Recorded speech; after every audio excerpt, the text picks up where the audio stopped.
So hi everybody. Hi. I'm Josh. So I've been with the group since the beginning, and some of you know me, some of you don't know me, but for those of you who don't know me, sort of my interest revolves around public health and community. I'm currently a medical student, and we've had a lot of discussions on and off about morality and community and how to do a church as an atheist group. And so this talk actually came from a conversation that was kind of a multi-week conversation that we've been having about, is there some sort of objective way to measure happiness? And is there an objective way of each of us to figure out, okay, what do we want as a healthy culture? What does a healthy culture actually look like? And so I hope this isn't too discordant. I have some information on Roseto. I know some of you here have heard about or have read Malcolm Gladwell. I don't know. Yeah. But just on a personal note, I think lots of times we end up with a black and white dialogue on these topics, like, oh, I'm right and you're wrong based on my own personal convictions or my own moral outlook or the way I'm going to relate to a member of my group or my team or whatever. And so I just wanted to change the frame a little bit and share with you a personal story about how I kind of look at healthy relationships. So this goes back way back when I was in high school. So when I was in high school, I was a high jumper. And I was actually picked to win states as a high jumper. And there were lots of newspaper articles about how I was competing in the state events, and there was a lot of fanfare. Turns out the day of the meet, I'm actually late getting there. Had to do with another team member making me late that I promised to take to the meet. So I get there late, I don't get my steps. Long story short is I actually knock out at 6'4", which my standard height was like 6'10". So I don't even place, okay? But my second high jumper, he places.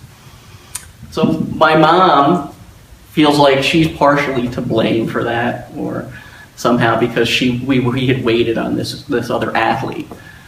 And I didn't really blame her, but I did get a really nice letter from her the next day. It was just a nice note that she wrote to me, and she said, it said in substance, Josh, she said, I'm sorry that this happened, but just remember that life doesn't work on good, better, or best.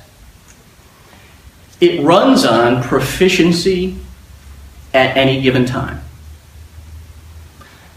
And so I just want you to change your frame about, oh, my idea is better than yours, or my viewpoint's better than someone else's, and think about it from that perspective. So I had the skill, I had the ability, but at that point in time, I didn't succeed.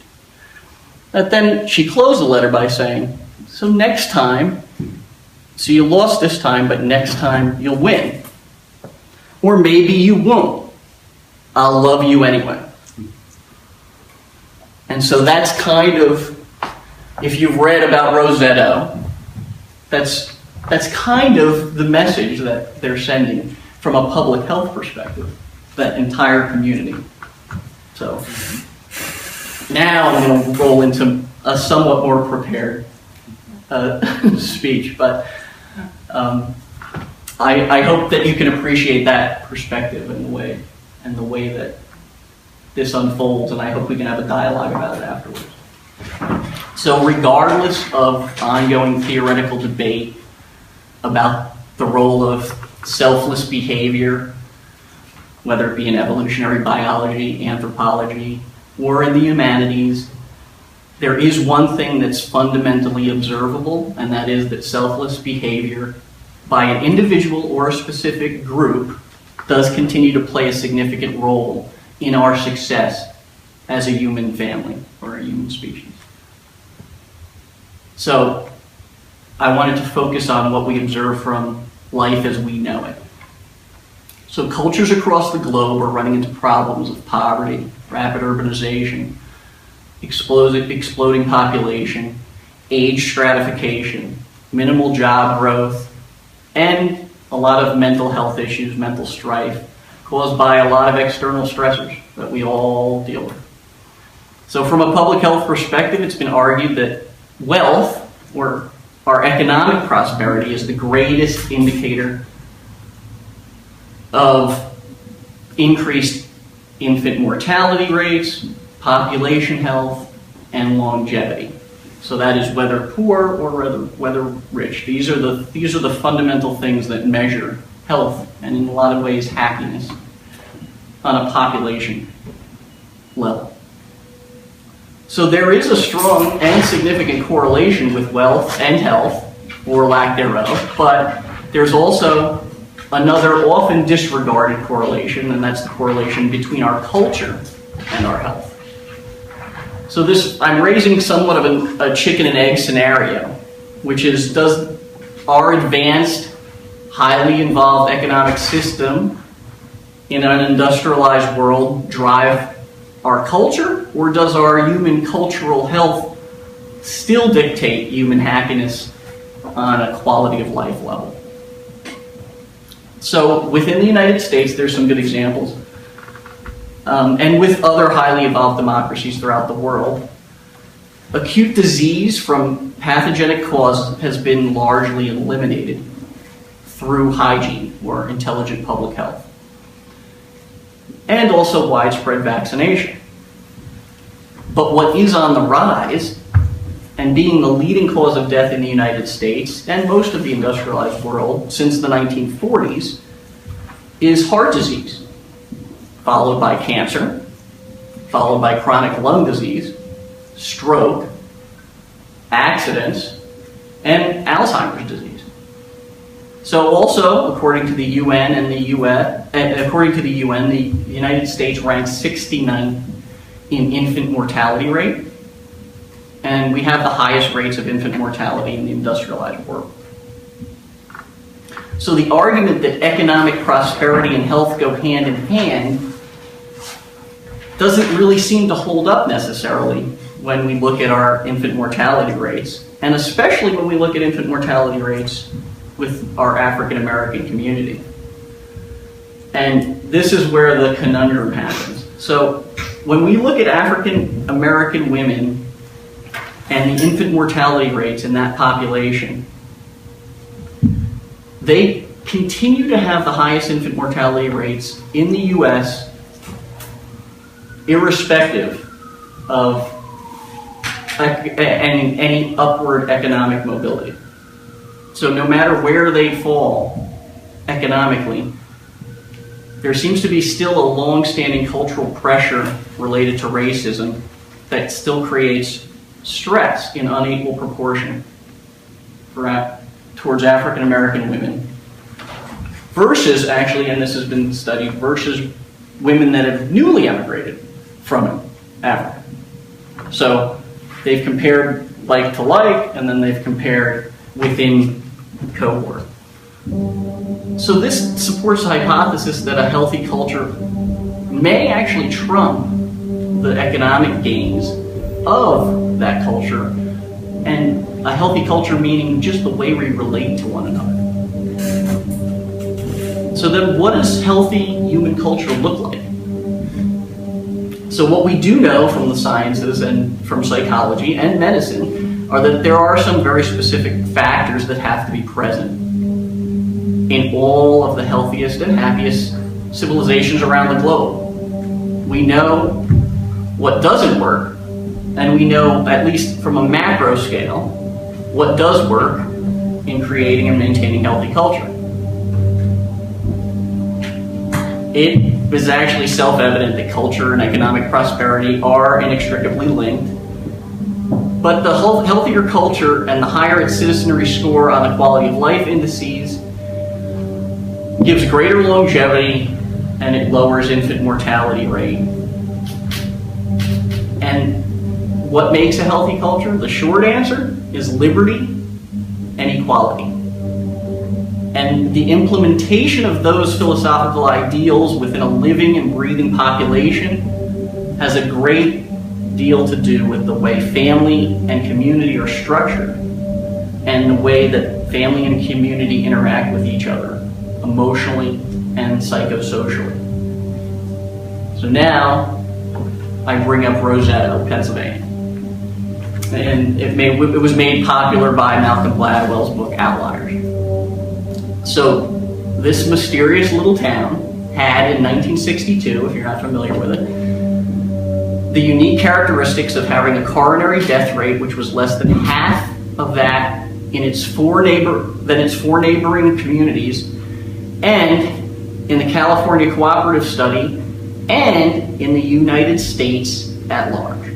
So it had half the coronary heart disease of anywhere else in the United States. But what was interesting is going in, they were trying to figure out, the docs at the time went in, and there was a lot of PhDs granted, there was a lot of MDs granted from studying just this little village, this little town.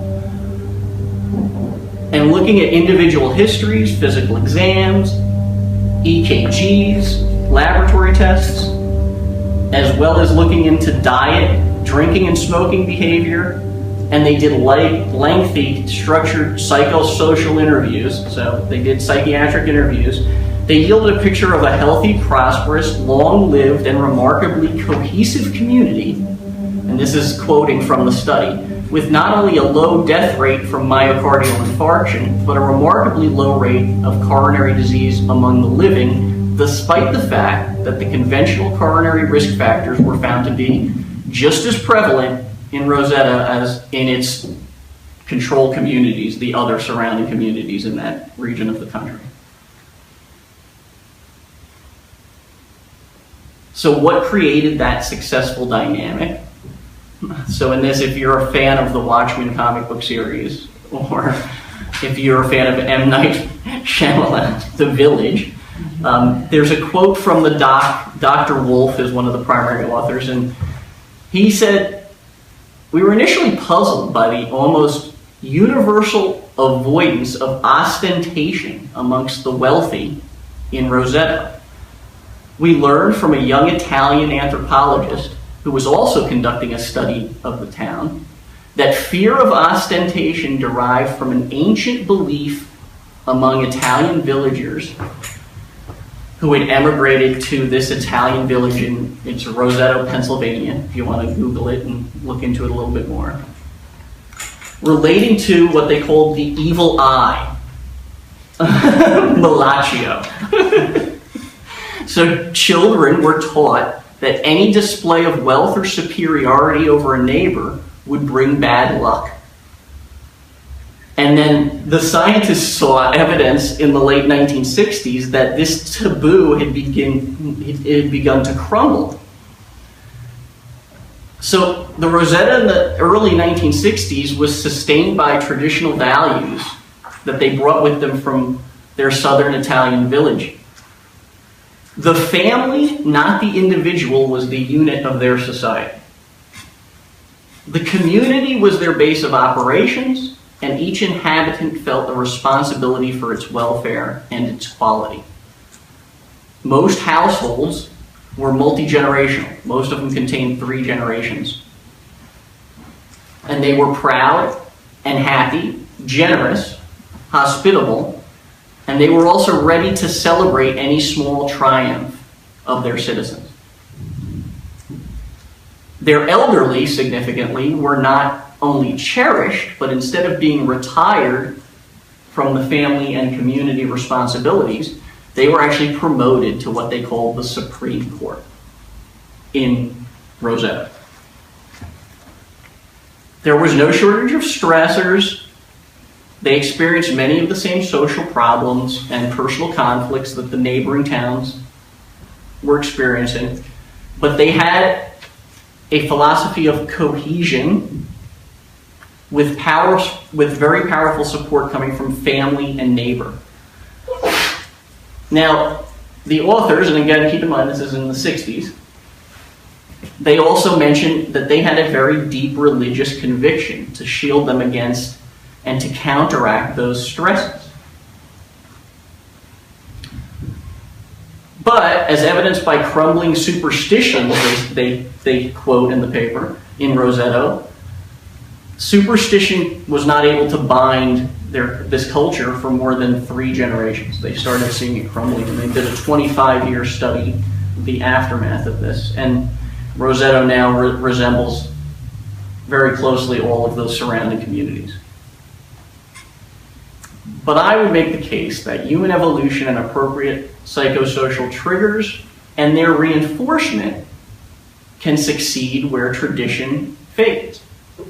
In fact, traditional practices of Rosetians, these are actually the way our human species evolved and succeeded, where, and in many other ways, no other species on the planet ever had. We understand as higher mammals the importance of nurture, regardless of nature. And as a species, we have a really extraordinarily unique feature which no other animals, except perhaps whales, which they're still not sure about, actually possess, and that's the advent of an extended or prolonged childhood, where we are allowed to be our most imaginative, our most creative, our most responsible, and even our most destructive selves, practically without consequence. And this period of time allowed us to develop a social structure which advanced our species farther and faster than our closest competitor species. And I think it's our basic human capacity for learning right from wrong in a close-knit family unit that ultimately allows us to move past or even eliminate cultural conflicts. And there's actually a lot of evidence to support that. But the question is, do we need that all-seeing eye to learn we're all born equal and we all share equal right to life, liberty, and happiness? Because these truths are the foundation of healthy living.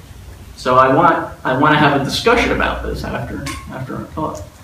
But sociological evidence demonstrates that the foundation of the healthiest cultures, this is globally, follow a specific pattern. It's a macro pattern, admittedly, but nothing is black and white in the world.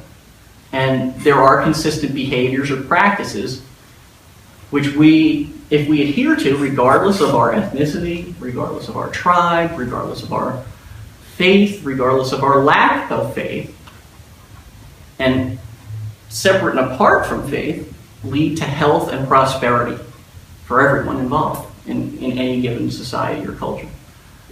So the question is, do we teach our kids by setting an example of egalitarian social practices?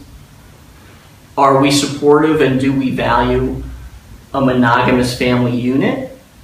And do we encourage positive and inclusive visions for the future of everyone? And these are foundational elements in all egalitarian, healthy, and what's considered happy cultures globally. So I just wanted to, that's the end of my talk. I just wanted to now get some of your ideas and thoughts about it.